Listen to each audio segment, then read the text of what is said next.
knows the most about bitcoins can choose to keep the flower. That's up to you.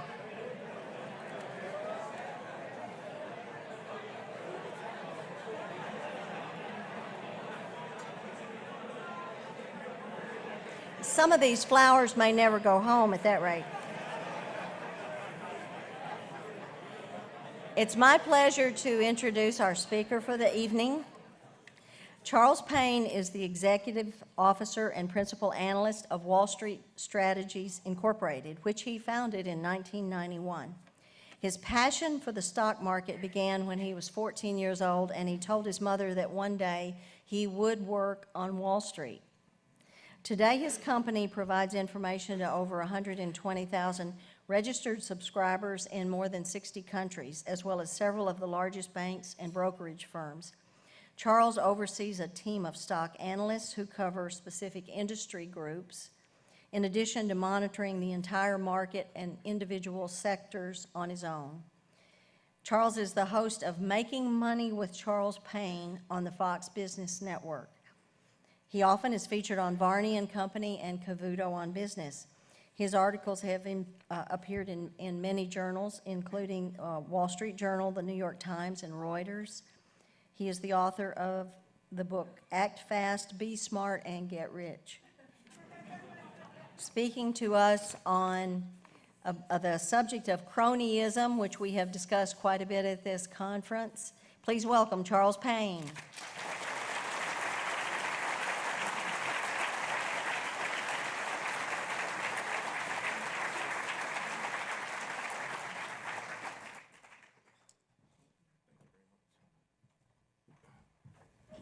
Good afternoon.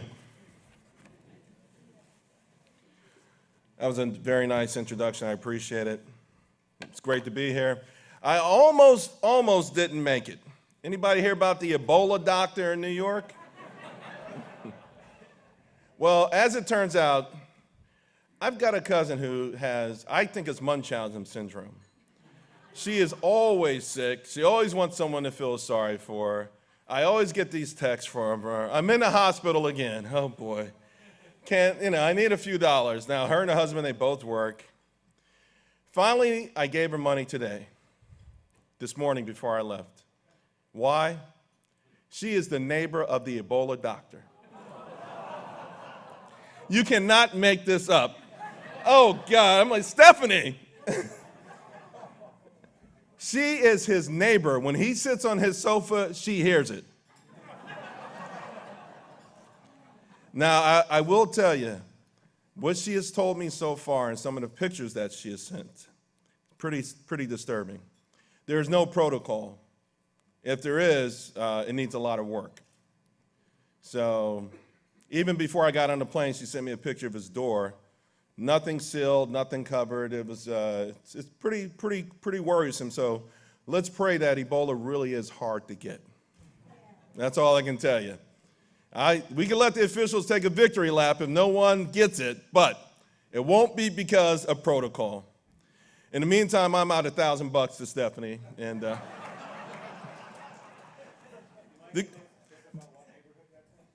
actually I grew up 2 blocks from there. It's 146th Street and Broadway. So the good news is she's going to have a hard time topping Ebola, right? I need money for what? No, I can't give it to you for a flat tire. You got to come up with something better than Ebola. So maybe when the Martians invade. You heard about the Martians? They're in my building. Oh, okay, come on. All right, well, I appreciate being here. I have my own business, stock market research. It's something I really love, have a passion for. Over the years, started doing a lot of television, became a contributor with Fox in 2004, and for the last 4 months, I've had my own show called Making Money with Charles Payne. So please watch it. I think if everybody in the room watches it, we'll double the audience. Thank you very much. By the way, my stock last night, Splunk, was up $4 today. Come on, guys. So let's talk about this crony capitalism. 2 weeks ago, the Ebola scare was at its peak, right? ISIS was moving in on Kobani, circling the Baghdad airport, and all the powers that be They had some other things on their minds. They said, let's have a war game. And the war game players included the UK, the Chancellor of the Exchequer, George Osborne, Jack Lew, Janet Yellen, her UK counterpart, Mark Carney.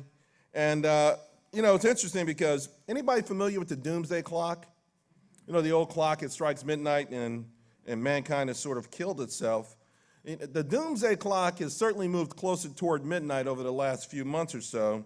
So you figured, okay, these guys are going to have this war game. It might be an appropriate time for that. Unfortunately, what they were preparing for was the next bank bailout.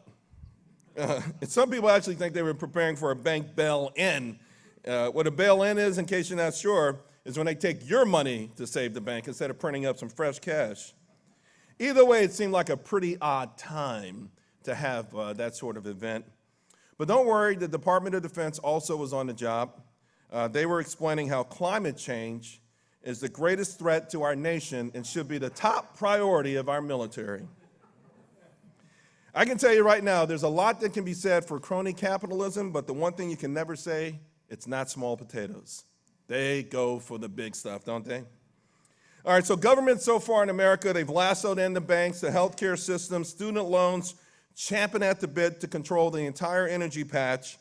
And, we talk a lot, particularly in the media and amongst ourselves, about the different isms because we're a really sensitive society. So there's sexism, there's racism, there's nepotism, elitism. Anyone in New York understands that one. But none of these actually cost us money and at the same time strip away our rights, right? Strip away our opportunities that truly should be inherent in a free market society. And that's why crony capitalism, which is an oxymoron, is one of the most dangerous things going on in this country at this very moment. The textbook definition, crony capitalism, a term describing an economy in which success in business depends on a close relationship between business people and government officials. It may be exhibited by favoritism in a distribution of legal permits, government grants, special tax breaks, or other forms of state interventionism. Now, the problem with this particular definition is not just because it's about basic business success or just the unlimited greed of the players involved, but it's their ability to build moats around these industries and to stop the free market from working, to stop entrepreneurs from getting involved, to stop mid-sized businesses from becoming larger businesses unless they learn how to play the game. These days in America, our own brand of crony capitalism starting to resemble things that have gone on in Europe for a long time in other nations. A couple years ago, we talked about the Arab Spring. Make no mistake, a large part of that was crony capitalism. The center point was Tunisia, where the guy set himself on fire after being denied a business permit and having his cart of goods turned over. The government there controlled about 60 to 70% of industry. So in this country right now, we're a long way from when Tocqueville and a whole lot of others in that era came and they visited and they saw this young startup, wonderful nation, but a brash upstart, right? Everywhere Tocqueville went, everybody he met thought they could be successful. He couldn't comprehend this. What do you mean? In Europe, you had to either be part of the royal family or someone very connected. Everyone then thought they can control their own destinies and their own fortunes. So we fast forward to these days, and now, our own system, we've got this gargantuan government with uncontrollable spending, supported by wealthy benefactors, political allies, and it's all about them taking larger and larger chunks of the action. In some respects, people say it's sort of like socialism, but it's even closer in some ways to the fascism that Mussolini saw or tried to have where, hey, you can have free markets as long as it's layered over by government. And okay, I know it's illogical and it's oxymoronic, but that's exactly what they were going for. And in many respects, it feels like that's where we're heading or where we're going right now. So It's not really about capitalism in some ways, though, because it's insidious, this relationship that we're talking about. But let's talk about capitalism for a moment and what makes it so great and so unique. The free markets, first and foremost, I think, is risk-taking. So few people in our country at this day are they willing to take risk. They are so intimidated. They are so afraid. A lot of this comes from a lack of belief in the system anymore. Obviously and legitimately, a lot of it is because of a lack in leadership. We're like a rudderless ship. People are afraid to put their chips in because no one's looking out for them. Innovation, an extraordinary part of the free markets. Creation, creativity, refinements. This week in the stock market, a whole lot of companies reported their earnings. So what were the companies that did not do very well? McDonald's. Their cheeseburger hasn't changed a lot in the last 30 years, right? If you were in a time capsule 40 years ago and the last thing you had was a cheeseburger from McDonald's and you came out today, you're like, whoa, things haven't changed that much. Of course, if you go to like Steak Shack or In-N-Out Burger or Five Guys or one of these other places, what the heck happened to McDonald's? It's the same burger I had 40 years ago. Coca-Cola. All right, well, not much has changed except taste, and people in America particularly, moving away from sodas. IBM. Now, in their defense, it's hard to reinvent yourself if you're a 100-year-old company, but they've got to do it. And, they have not been able to do it. All of these companies, very old, they've been successful in the past in reinvention, but refinements, competition. It's all about competition. This whole thing that we're doing now with our kids, nobody fails, nobody loses. It's just nuts. It's absolutely crazy. But that's one of the key components of free markets and capitalism in my mind. But for me, probably the most important component of them all is failure. The ability to fail. And that's closely related to pain. If you think about where we are right now as a nation, the biggest thing you can do for people is to say, I will ease, soothe, or even remove your pain. So whether it's psychological pain, emotional pain, even economic pain, why do you think politicians buy votes? If you can ease our pain. Hey, things are going wild. Hey, throw $1 trillion stimulus at it. We'll get it fixed up. Forget about where the money came from or who you have to pay it back to later. If I can ease that pain right now, you'll vote for me, right? Of course. Protecting businesses, though, from failure, that is the worst thing. Absolutely the worst thing possible. Japan's 2-decade-long failure, largely a result of them propping up failed businesses for a long, long time. Businesses suffer, employees suffer, consumers suffer, society suffers. And, of course, when you prop them up with taxpayer money, everybody in this room suffers. I think it actually not only erodes society, I think it should be criminal, to be quite frank with you. It's gone too far. Now, let's talk about the innovation thing a little bit more. Walling up innovation. In 1820, China had the greatest economy in the world. They had the greatest economy in the world for a long time. If you ever look at a long chart of global wealth, even though we'll probably end up getting back to this point where China and India are more than 50% of it, it won't be the first time. But what China had done is they were so far ahead of everyone else, they had decided to wall themselves up. And once they walled themselves up, the emperor put into place a crony system. And the thing is, it worked until the British arrived. Now, the emperor was still pretty puffed up. He said, listen, we're more advanced than everyone else. One thing led to another, and when the British unleashed their fury of their ships, and they took down the Chinese like that, it was sort of ironic because, obviously a big part of the warfare was the same gunpowder that had started in China, but evolved in the rest of the world. Also, the British had been at war with just about everybody else in Europe, and they learned how to fight better. It was competition. They learned tactics, they learned techniques, they learned weaponry. China, in the meantime, sat on its laurels. Rome sat on its laurels to the point where they had to pay mercenaries. How do you conquer the world and then you have to pay mercenaries? You rest on your laurels, you put it in neutral. America, we put it in neutral in the 1970s. Someone said the Japanese are going to sell cars. We laughed. Are you kidding me? A Datsun? Are you kidding me? No problem. We'll just fight with the unions over the spoils. It's no big deal. We got it. Now, I think the framers were smart enough to know that government had the ability to create monopolies, had the ability to delve into crony capitalism, and as far as they went that I know or could see, it was being smart enough to have a patent system and a copyright system. But other than that, a free society, a free market, beginning, of course, with speech, religion, but also a marketplace, voluntary exchange between buyers and sellers, agreed upon prices, and that's it. That's how you get it. That's a free market. And it really worked out until the government started to get more and more in the middle of these transactions.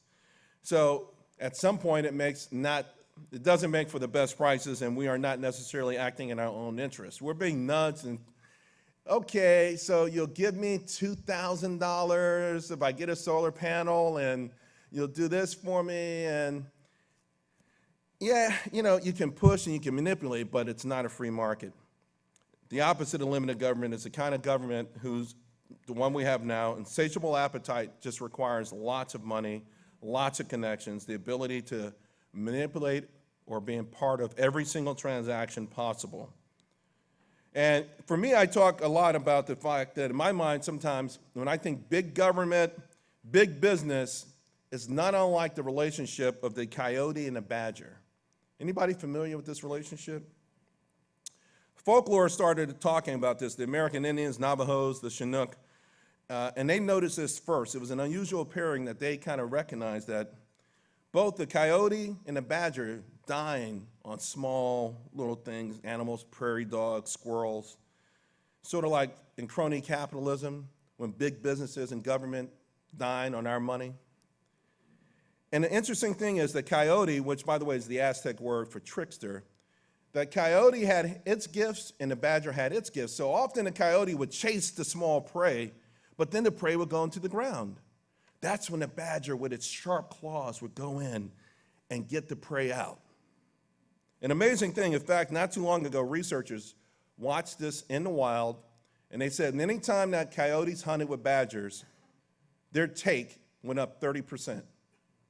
And the badgers didn't do too bad either. So my only thing is right now I'm not sure in crony capitalism who's the coyote or who's the badger. Okay.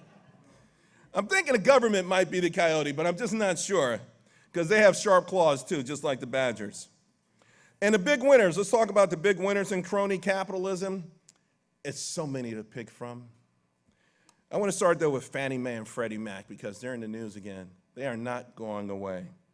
Depression-era agencies, of course, they help to allow for the facilitation and the financing of mortgages. Banks can make more loans. They had a place to lay those off. But of course, the whole thing went off the rails when they started accepting higher risk loans or mortgages that were not in their original charter. And then, of course, George H.W. Bush, when he signed in the Housing and Community Development Act of 1992, we had already seen a politicalization of Fannie Mae and Freddie Mac. It had already started with the Community Reinvestment Act a long time before that. But we're talking now where we started that hockey stick ramp. A lot of people know about the hockey stick thing with the sort of putting it on steroids. The democratically controlled Congress pushed it, passed it. The goal, we have to meet affordable housing goals. Of course, who set those goals? The Department of Housing, Urban Development. Now, initially they said, okay, we want 30% of growth in low-income loans to be financed here. So, that they really didn't take them before. They didn't really want to bother with that. It was too high risk. These were government-sponsored agencies, after all. Well, by 2007, 55% of their mortgages were these low-income, extraordinarily high-risk loans, and we know that that was the top of the market, and that was the powder keg.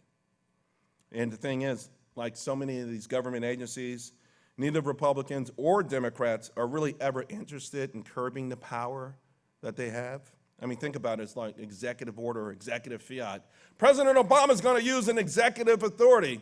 Yeah, but you're not going to do much to stop him because one day you'll have the White House and you'd like to use it as well. I mean, as far as the White House is concerned, too, when it comes to Fannie Mae and Freddie Mac, what's one of the best things a president on a stomp could brag about? Higher home ownership. Didn't matter what the risk was. Although, you know, it's interesting, this last election turned all of the, some of the old truisms around, right? Because President Obama had lower home ownership, lower wages, lower GDP, and still got elected. So I don't know, maybe we'll have a new paradigm.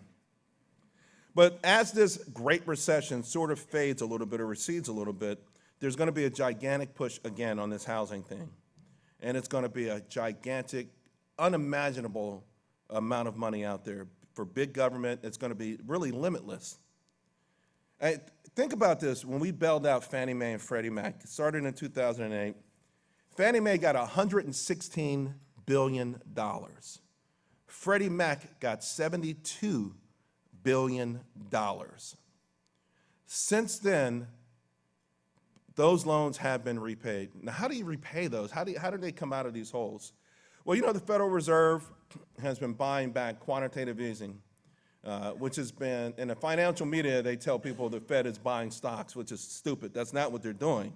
But what they are buying is what they call agency mortgage-backed securities. These are generated by Fannie Mae and Freddie Mac. It is the toxic stuff. They wrap it up and they sell it to the Fed for make-believe money. Why is Fannie Mae and Freddie Mac all of a sudden turned into money-making machines? They've been able to take all of this junk and put it into a Yucca Mountain, wherever the Fed keeps this stuff, right? And in the meantime, they keep the good stuff. Fannie has paid back $127 billion and counting. Freddie has paid back $88 billion and counting. These stocks for a while were starting to trade higher and higher. People were like, hey, they paid their debt. Maybe they'll be able to operate like independent companies. Congress said, are you nuts? Generating that kind of money? Never. I mean, it's sort of like, I read the story about Don King, and when he would hire his fighters, he'd say, hey, come on in, I got a big fight for you, I need you to sign a contract. And he'd hand them a piece of paper and just with a line at the bottom of it. And they said, well, what's that? He said, that's the contract. They said, there's only a line. They said, yeah, sign it, I'll fill the rest in later, don't worry about it. Okay, yeah. Okay, Don, I guess so. That's what they did when they bailed out Fannie and Freddie. It was just a line. No terms. No terms. It's going to go on forever. As long as they're minting money until they end up with another gigantic bailout, then they'll figure it all out. So Wednesday this week, the SEC, they approved what they finally came up with their thing they call the risk retention for banks. It was voted, the vote was 3-2. Now, you guys remember this thing when the president was running and he talked about how these bankers have to eat their own cooking. How dare them bundle up this stuff and sell it to unsuspecting banks? So, I mean, listen, it was a game of musical chairs more than anything else. But he said he was going to make sure that they eat their own cooking, and this way it would prevent them from, you know, packaging up too much junky stuff, dangerous stuff, and it would protect everybody, especially those unsophisticated investors. I don't know one unsophisticated investor that ended up with all that junk. The reason Bear Stearns got in trouble and all these guys got in trouble is it was a lot of sophisticated players playing a very dangerous game. In the meantime, though, it did sound great to a bloodthirsty public. They wanted to punish those nefarious bankers for causing the housing bubble. It wasn't someone who lied on their application. Are you kidding me? It wasn't someone who was flipping houses and told his cousins, hey, this thing is easy. It wasn't their fault. It was the nefarious bankers. So you know what we'll do? Next time around, they got to buy this stuff. They got to keep it. We're going to make sure they keep a big piece of it. Well, 5% is not necessarily the piece I thought that they were talking about. Now, the two votes against it, they were Republicans. They didn't think that, that it was big enough to deter any sort of shenanigans that went on like last time, or that it would stop the whole high-risk loan business. Also, there was nothing in their provision to start the unwinding of Fannie Mae and Freddie Mac. So, I mean, right now I think they sit on $3 to $4 trillion in mortgages. So now, right before this risk retention thing on Monday, Fannie and Freddie said, okay, you know what we're going to do? We want to help society out. We'll start to buy these loans 3% down. So now we've got the risk retention rules where banks only have to keep 5%. Fannie and Freddie saying, hey, you know what? If you got 3%, get a house. Sounds familiar, right? Like I said, it's going to be one heck of a party for everybody who's connected. These connected players are going to make a whole lot of money, and the clock starts ticking again. So let's talk a little bit about these players because, hey, we should look up to them. In 2011, President Obama announced with a whole lot of fanfare his Jobs Council. We're going to put together a Jobs Council, and we're going to jumpstart the economy. I had a snowblower I was trying to jumpstart for like 4 or 5 years like that. Same thing. It's just, yeah. Every winter I end up calling the same kid. Yeah, I can't get this thing working, man. Can you come over and shovel the yard for me? Anyway, jumpstart the economy. That's the famous phrase. Got a who's who of industry. Got some union guys on there, some academics. And I will admit that the membership on this Jobs Council is like, it should be the Crony Capitalism Hall of Fame. He's right about that. Let's start with the leader, Jeff Immelt, GE. He's got a special spot. Just like Babe Ruth's got a special spot in the Baseball Hall of Fame, he's got a special spot in the Crony Capitalism Hall of Fame. I mean, few companies take as much of taxpayer money as General Electric. Federal subsidies alone around $400 million. 2010, their tax bill was this much. In fact, we owed them $3 billion. Don't forget about the Export-Import Bank. They get about $1 billion or so from there because they need help to get business from around the world, so why not help them out? Then Ken Chenault, American Express, they get all kinds of assortment of subsidies and breaks and gifts from taxpayers. They actually had a real good one. In November 2008, when American Express was allowed to become a bank so that we could give them a $3.8 billion bailout. How many people ever go to the local American Express bank branch? Yeah. Jim Owens, Caterpillar, hundreds of millions, Exim Bank, a lot of government interference on trade deals. Ursula Burns, I mean, listen, she's got a great story. She started off as like an intern or maybe the mailroom or something in a Xerox. And maybe that's why they thought she was the right person to manage the electronic benefits cards, EBT, which really is a brilliant thing, these EBT cards. Now, I could tell you, when I grew up in my neighborhood, it was sort of odd because we were all poor, right? Everybody in my neighborhood, we were poor. But my mother would send me to the store with food stamps. And one of my neighbors walked in as I was at the register, I would walk away. I didn't want anybody to see me with the food stamps. It was a sort of stigma, even though I know they had them, I had them, we all had them. What the heck? What were we trying to hide? But we still had a little bit of pride. So how do you really grow the program? Forget the stamps, give them a card, like a credit card. This thing has been amazing. It's one of huge, almost 50 million people. Everybody likes those EBT cards. Pull them out anywhere. Lots of transactions. Guess who's making big time money off of them? Xerox, JP Morgan. Then there's Richard Parsons, Mr. Fix-It. He was brought in at Citicorp to help them survive that one of the biggest, if not the biggest, bank debacle of all time. And, you know, of course, Citibank probably, though, should, or Richard Parsons and crew, I mean, if you want to talk about creativity, you know, they didn't have to pay taxes for 4 years, even after they took, by some estimates, over $2 trillion in direct and indirect bailouts from Americans in the Federal Reserve. Jim McNerney, Boeing, no one gets a bigger slice of that Exim Bank than they do. I mean, it's really remarkable. You know, it's so funny because Boeing themselves will tell you, over the next 20 years, the demand for commercial aircraft around the world is just incredible. I think it's something like 15,000 commercial airplanes for over $5 trillion. Do they really need taxpayer money to induce extra help? It doesn't make sense. Louis Hay, Next Era Energy. This guy is what I call the Latin lover of crony capitalism. You see, he was a big-time donor to John McCain, but he visited the White House in 2009 before Michelle could even hang the curtains. I mean, this guy was like, He's like, hey, he would come with you and leave with her. I mean, whoever's got the cash and the power, he's there with his checkbook. Well, it worked out pretty good for him. They own Florida Power and Light. They've gotten over $2 billion in taxpayer money. He's really big in these clean energy deals. You know, Desert Sunlight in California, the Genesis Solar Project in California. He's got Energy Smart. He's got Silver Springs Network. They're working on some interesting things with the smart grid that one day will be smart. I don't think in anybody's lifetime in this room. And that was started by a venture capitalist from Kleiner Perkins, John Doerr. And if that name sounds familiar, yeah, he was on the Jobs Council. Matthew Rose of Burlington Northern. Of course, they benefit from an assortment of government goodies. And it's really, this one is a good example. I'm going to talk in a minute about how this is a great example of how these incestuous relationships can last forever.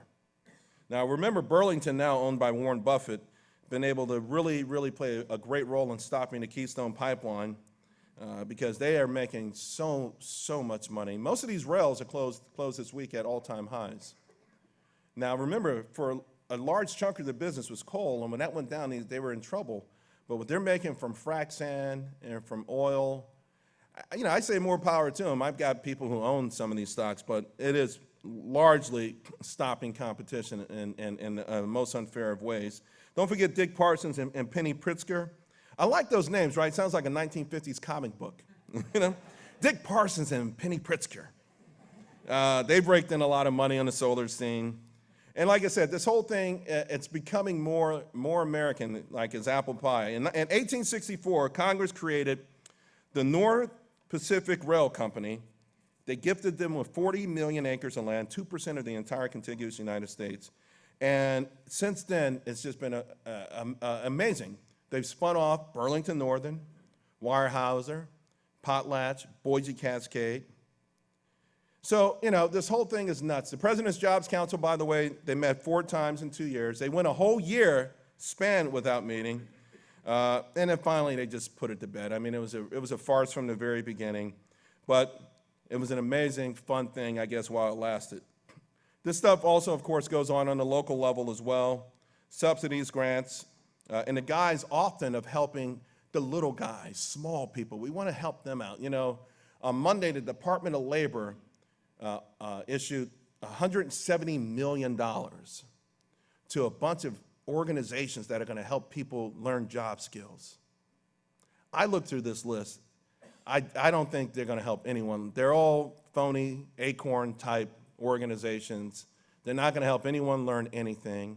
Some of them, this is their 3rd or 4th time at one of these programs. If you do the math, it costs like $20,000 per job gained, and the job is more than likely to be at a local McDonald's than something else. But it's played all over the place. There's an organization, Good Jobs First, that did a pretty good review. 314 state economic developments that involved subsidies since 1976. And over all of those years, the cash has just gone to 965 companies. We're talking $110 billion. Warren Buffett got $1 billion, Berkshire Hathaway, Boeing, of course. They got $13 billion through 131 different subsidies. 16,000 subsidies went to Fortune 500 companies worth $63 billion. I'm a free market guy. They don't need it. They don't need it. Big government bailouts have been a part of our history for some time, and I think probably one of the best cautionary tales in my mind is the Reconstruction Finance Corp, RFC, formed by Herbert Hoover. Some of you guys have heard of it, right? 1932, Great Depression coming on. They cobbled together $2 billion. We've got to do something about this. I got to tell you, if you thought the Jobs Council was pretty transparent, this was the most flagrant form of favoritism and cronyism imaginable. The first head of this thing was the vice president, Charles Dawes. They made him in charge of it. He quit because he had his bank in Chicago. He got a $90 million bailout. The bank still went under. The next guy in charge of it, he directed $12 million to the bank he owned in Cleveland. I mean, it was just one connection after another, and the shenanigans kept going. FDR comes in, the Democrats get a chance at the trough, and they go crazy just like everyone else, and newspapers are bailed out, and everyone's bailed out. Here's the thing, though, guys. At the end of the day, the money doesn't come from thin air, right? We know this. Yeah, it's not about the Federal Reserve. It's the federal government has to find ways to redistribute cash to their crony partners. And this is one of the ways, or one of the reasons so many dreams, so many hopes have been crushed, have been dashed on Main Street. Many historians will say that the Great Depression should have been a couple of years long. Huge mistakes were made, huge policies were made, a lot of times to protect big corporations, not the nation.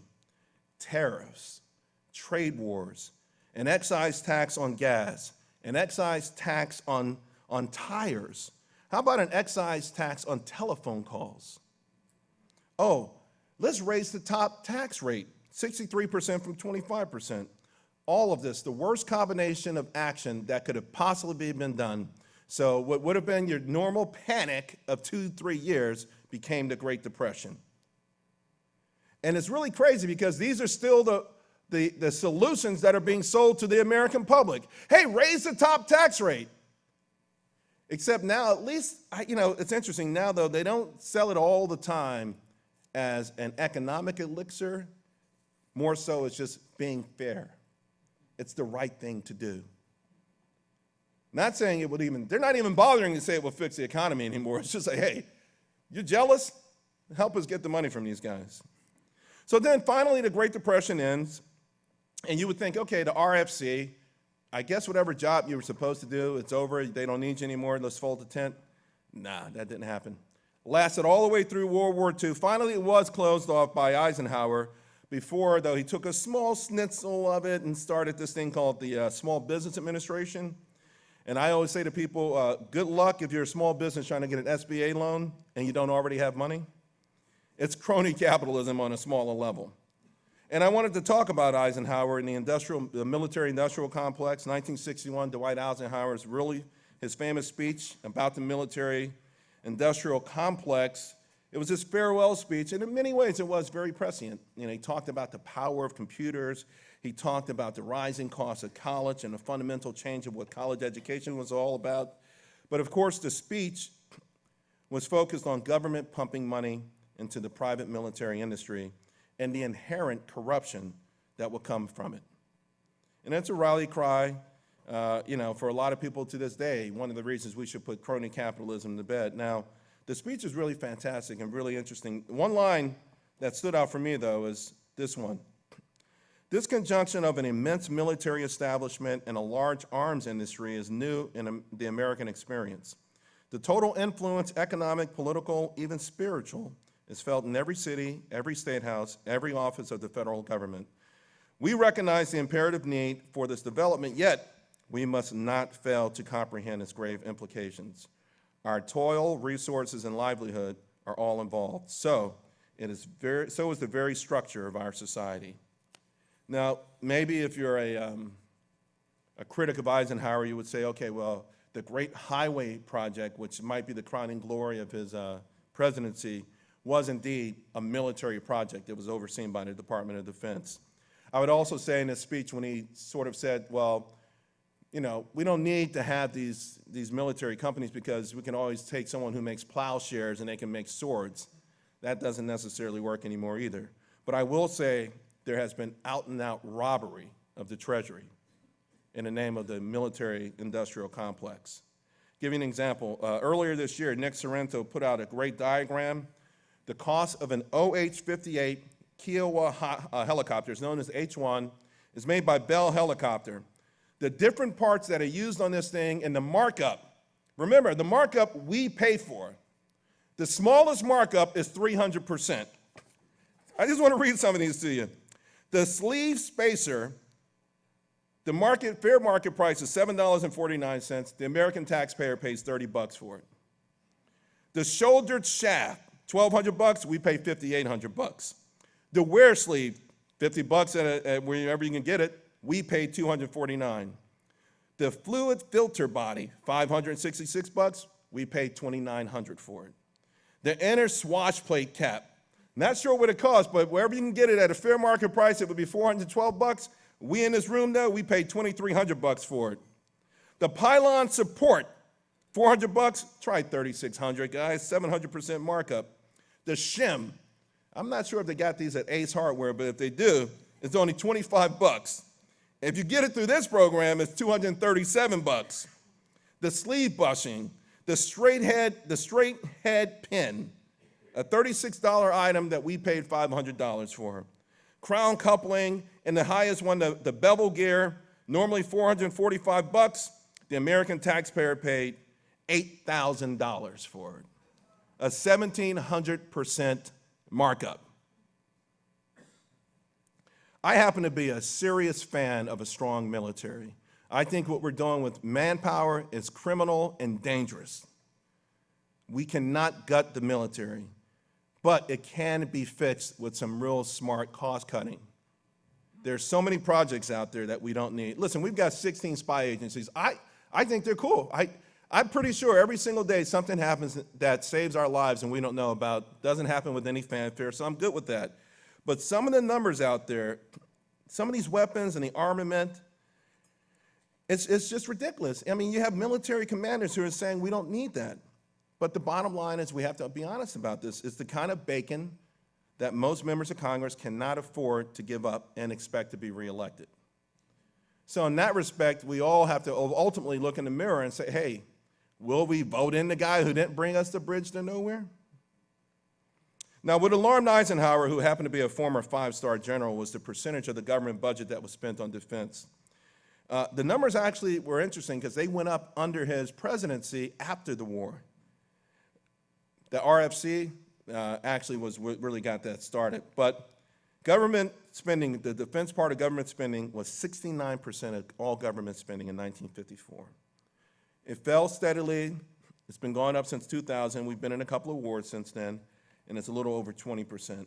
Again, I don't have a problem with the percentages. I do have a problem, though, with paying someone 1,700% markup for something.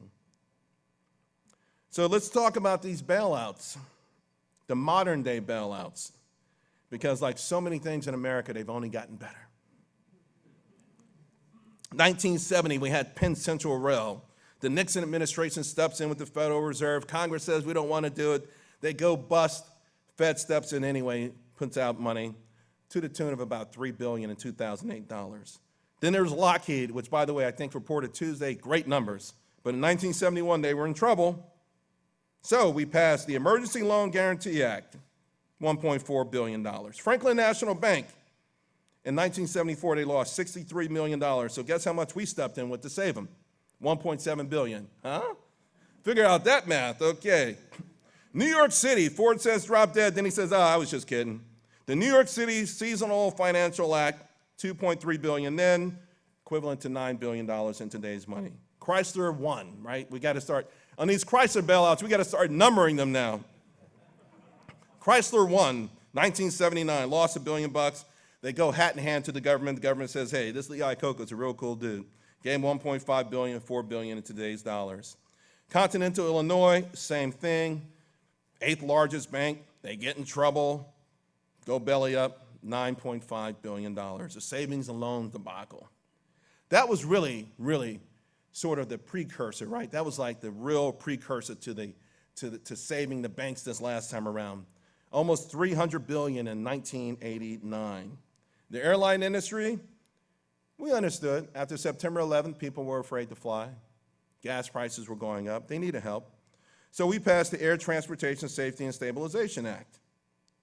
Costs about $19 billion in today's dollars. And the airline was so grateful, they've risen prices ever since. Okay? We have to pay for everything. Pretty soon you're going to have to take a roll of quarters on the plane if you want to use the bathroom. I mean, really, I'm free markets, but what we allowed them to do was like, they become a cabal, okay? You go from 10 to 5, park half the fleet, charge them for everything. Stocks have been phenomenal. Then we, of course, fast forward to Bear Stearns, $30 billion, Fannie Mae, Freddie Mac, AIG, $85 billion, another auto industry bailout. Of course, Ford didn't participate in it. General Motors, they participated in it big time. And of course, we all know about, I lost track. Anyone know how many recalls they've had this year? I mean, really, I think there might be like 3 GM cars that weren't recalled, you know? And it's really bad because they were selling some bad stuff and taking our money at the same time. They were selling and ignoring some real bad signals. I wonder one day if the truth will ever come out about that.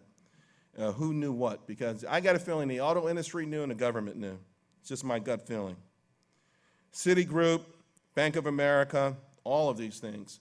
Of course, the big bailout of these banks, that was in the spirit of the RFC.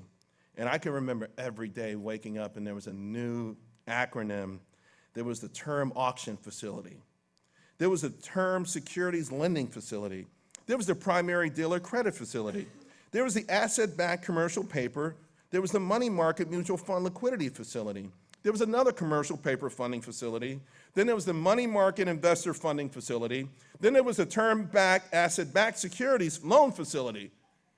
It was like, I think if anyone in this room had just written a letter on the right letterhead and like, hey, listen, I'm a bank, I need money, you would have got a check. Then, of course, the mother of them all, TARP.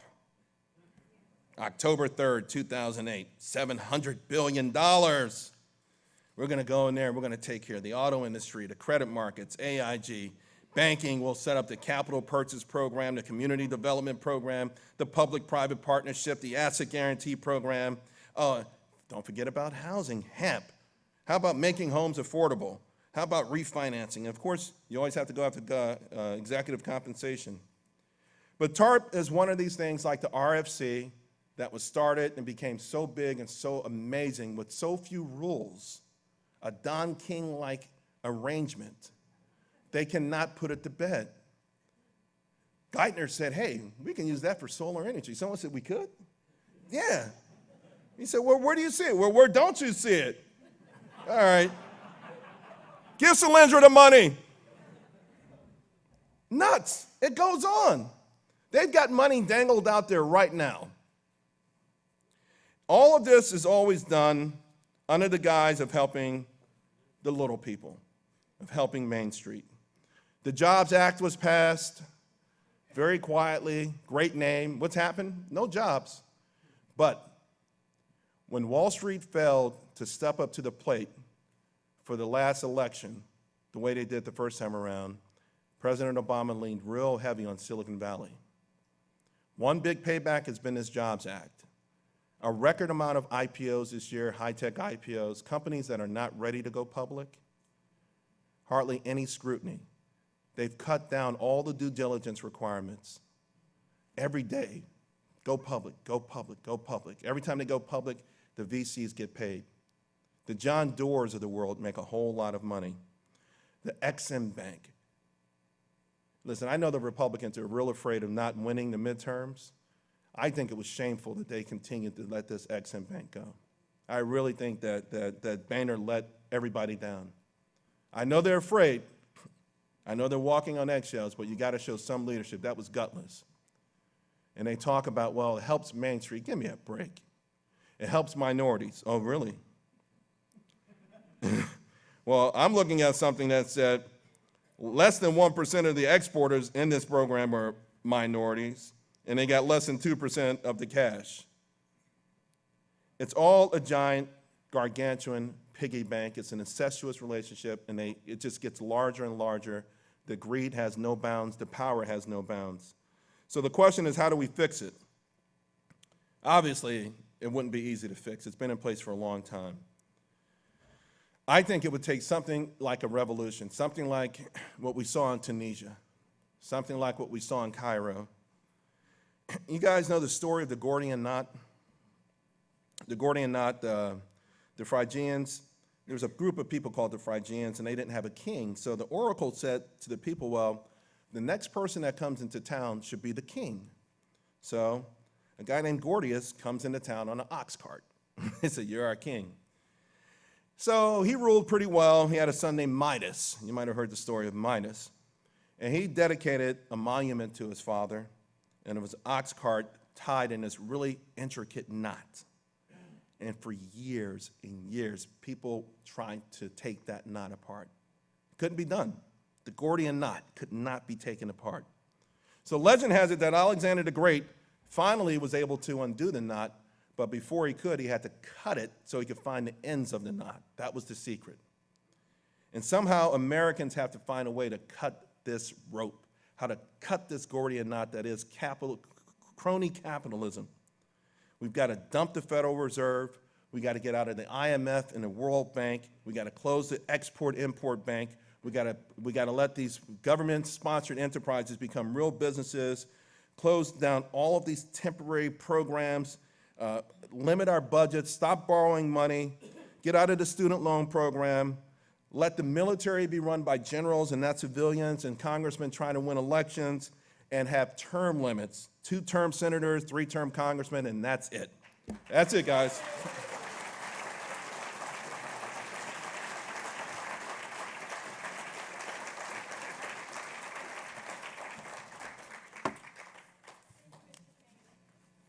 We'll now have a brief period for questions. If you have a question, raise your hand. A microphone will be brought to you. Don't ask me about any stocks I'm down on. I'll deny it. I'll pull a Jim Cramer and say I sold it yesterday.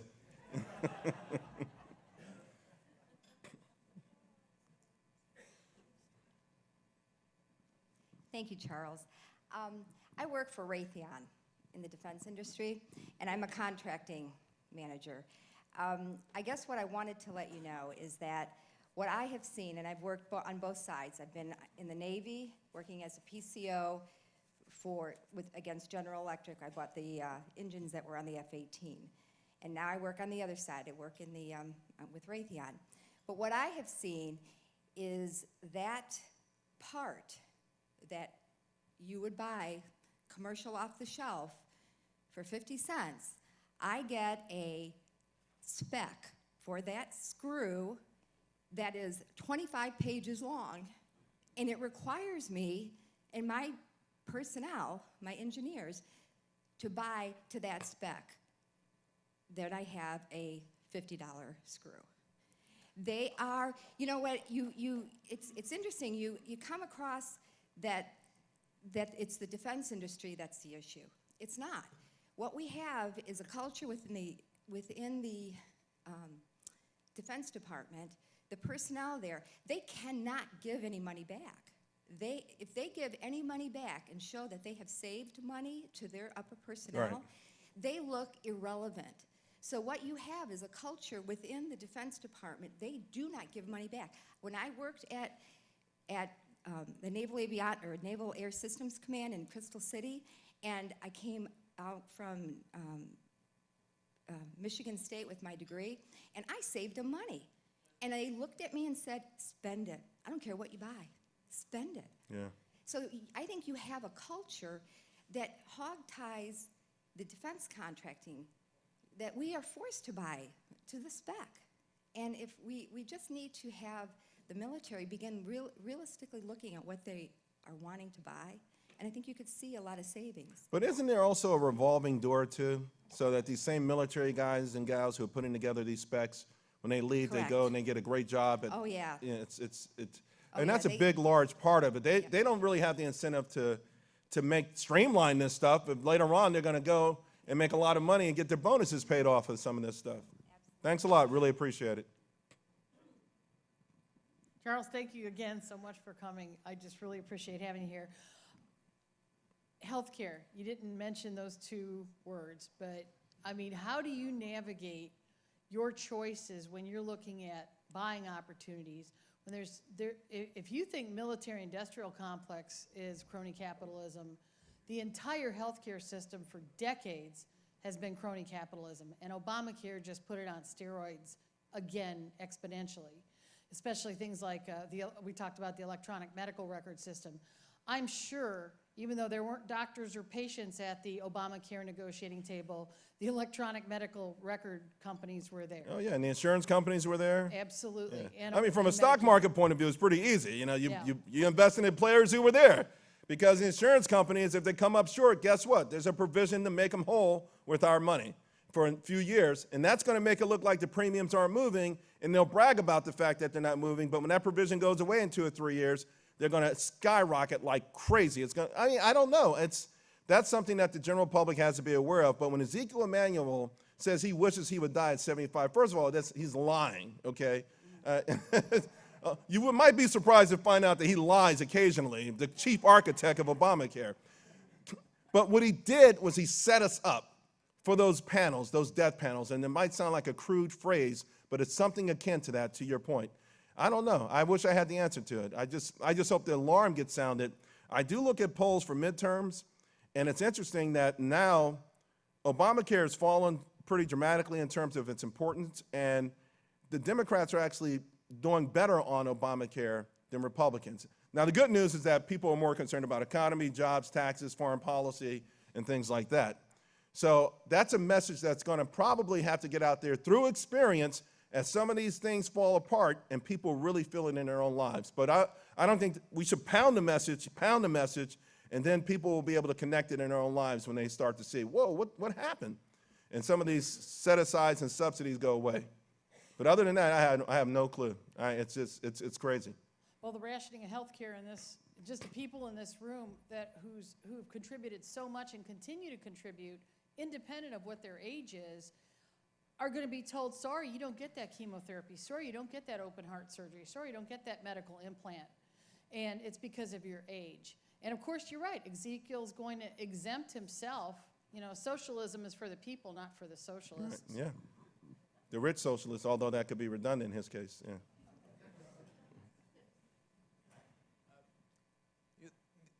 The main problem with the throw the bums out logic is that new bums then come into office. So do you have any suggestions for institutional changes that can prevent this sort of behavior in the future? There was a movie a long time ago, I think in the early 70s, called Bananas, or Going Bananas, a Woody Allen movie. Anybody see that movie? And in Bananas, there was this guy, it was a third world country, and he helped to facilitate, he led the revolution. And his heart was in the right place. He wanted to help the people because the way they were being treated like garbage. But when he got in there, the power was so immense that it took over him. See, in my mind, they don't go in as bums. But once they get that power and they don't want to let it go, that's when they become bums. So I don't have a problem with throwing the bums out, because I don't think people, real honest to goodness, non-politicians who go in there will be bums. But if they can stay there for 30, 40 years, the more they're in there, the more they become bums, the more this power corrupts them. So that's, for me, is what negate what you're saying. You know, I don't think that there are a lot of people. I think a lot of people go in there with the greatest of intentions.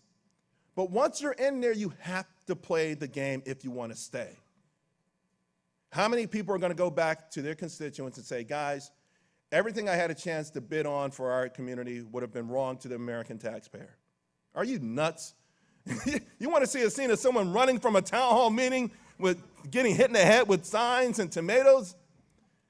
But that's just what I think. I just think that the power itself and the desire never to leave is what turns them into bums. So based on what you just said, I think I already know the answer, but have you ever considered for running for office? I have in the past, yeah, but I always tell people I think I've been a little bit too human in my life. So if they went back to Romney having problems when he was in elementary school, I would never want to deal with it. Just a little bit too human. If I could cut out maybe a 15-year swath there. But since the internet, I'll just talk from the sidelines, but I appreciate it.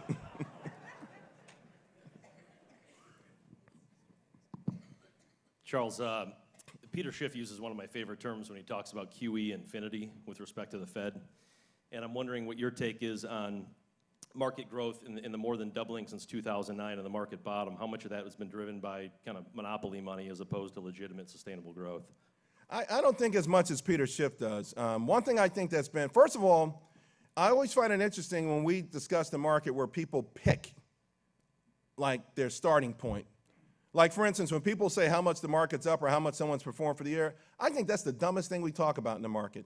As if on December 29th, we sell everything and we all start from scratch on January 1st, you know?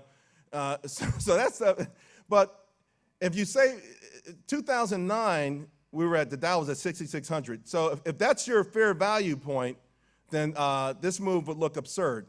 But we're only up 22% from the top back in 2001, 13, 14 years ago. That does not look so absurd. That's a couple of percent a year. I think one of the things that drove it was, for me, when I start my analysis of the market and economics, I start with the global economy. And before I even start with that, I start with global peace. I think and even though things look bad, if you think about the last few years and what's happened around the world, global peace enabling global prosperity, an extra billion people in the middle class. And Harley reported their numbers this week. Sales in China of Harley Davidsons are up like 26, 27%. They love Whirlpool washing machines in Argentina and Brazil. So it manipulates it, and it's designed to manipulate the market. It's designed to make it the only attractive thing out there. But there have been some other features, and this is why a lot of people who look out their window they say there's no way the market's up, because when I look out my window, I see despair. But they don't see the building boom. They don't see Azerbaijan. They don't see the building boom in Panama City. They don't see what's going on around the world. And places that, when they do think about it, in their minds, it's a dirt road. But it's not. Pretty soon, the New York City skyline is going to be like puny. It's like people will come to this country and giggle when they look at it. Like, that's your skyline? Nothing 2 miles high? So there's no doubt. I don't know what percentage it is. I don't think it's as much as Peter does. I wish the Fed didn't exist. I don't see where the Fed has done any good for anyone except create a lot of danger. And with the balance sheet now, I think at $4 trillion. One more thing, though. So we contribute something like 20% to the IMF and the World Bank. So if you're talking about, infrastructure in Panama, you could be talking about 20% of everyone in this room's dollars essentially funding the same type of mechanism. So I guess that's where the rubber meets the road, is how much of global economic growth is attributed to ECB or Fed or World Bank, et cetera. It's hard to put a finger on it. Obviously, low rates have helped, there's no doubt. Just like low rates will help someone like an Apple sitting on all the money in the world still borrow money to buy back their stock.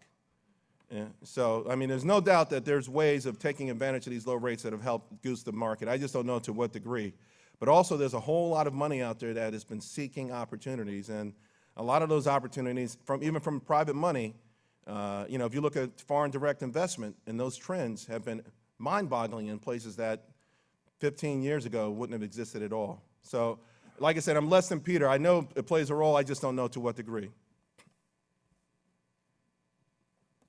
Good evening, Charles. I run a think tank in Idaho, a very red state, which is very big on corporate welfare. And when I talk to policymakers about this, they say, well, we're in the middle of a sort of a war with other states. They see the ads on Fox News with Startup New York. And I'm wondering if you have some suggestions or ideas on this phenomenon we're seeing where states are competing against one another and they're offering these incentives which are really just killing the economy and killing small businessmen. Well, I think of some of these states, like a New York State, again, it gets back to the idea of you lure the business, but you crush the people who work there, because they're going to make the money up somewhere. And it's so funny, because the last question about money printing, Abenomics in Japan, they're like, well, what's going on? How come it's not working? It's kind of weird that they would have low rates and also raise taxes at the same time and wonder why consumers aren't spending. If these, the New Yorks and New Jerseys, the Californias of the world, they're the worst examples of income inequality, even though they talk the talk. And this route that they're going is so misleading. And it gets back to these local subsidiaries going to a handful of companies that create a few jobs. So it's the people, I think the people have to learn, have to understand what's really going on. And at the end of the day, that they're actually the ones who pay for this. The money comes from somewhere, and it's coming out of your pocket. And until the people become educated enough to revolt against it, I think it's going to continue to go on. All right, guys, thank you very much. I really appreciate it. Thanks so much.